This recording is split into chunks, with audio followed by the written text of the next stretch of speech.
بسم اللہ الرحمن الرحیم۔ مرۃ المناجی شرح مشکوۃ المصابیح جلد نمبر 6 اور صفحہ نمبر 27 پر مفسر شہیر حکیم الامت مفتی احمد یار خان نعیمی رحمۃ اللہ علیہ نے ایک بہت ہی پیاری حکایت نقل فرمائی کہ ایک مرتبہ اللہ رب العزت نے حضرت موسیٰ علیہ السلام سے پوچھا کہ اے موسیٰ، کیا تمہیں خبر ہے کہ ہم نے تمہیں نبوت کیوں عطا فرمائی؟ اے موسیٰ، کیا تمہیں خبر ہے کہ ہم نے تمہیں نبوت کیوں عطا فرمائی؟ حضرت موسیٰ علیہ السلام نے عرض کی، اے مالک، تو ہی علیم و خبیر ہے۔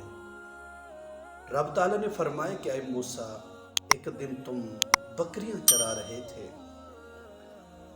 اور تم سے ایک بکری بھاگ گئی اور بہت دور بھاگ گئی اور تم اس کے پیچھے بھاگے، بہت دور تک بھاگے اور تم نے اس بکری کو بڑی مشقت سے پکڑا اور پھر تم نے اس بکری پر غصہ نہیں کیا بلکہ اس کو کندھوں پر اٹھا کر لائے۔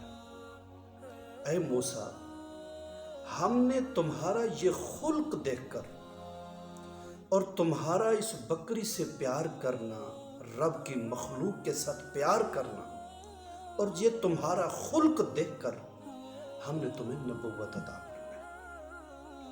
تو آج وہ لوگ جو جانوروں پر ظلم کرتے ہیں اور خصوصاً دیہاتوں میں جو لوگ مال جو ہے جنہوں نے رکھا ہوا ہے، جانور رکھے ہوئے ہیں، تو وہ جانوروں پر بڑا ظلم کرتے ہیں۔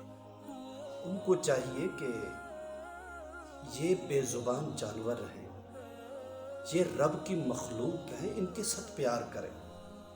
اگر آپ ان کے ساتھ پیار کریں گے تو رب تعالیٰ آپ کو بہت بڑا اجر عطا فرمائے گا۔ تو جانوروں کے ساتھ پیار کرنا چاہیے، نہ کہ ان پر ظلم کرنا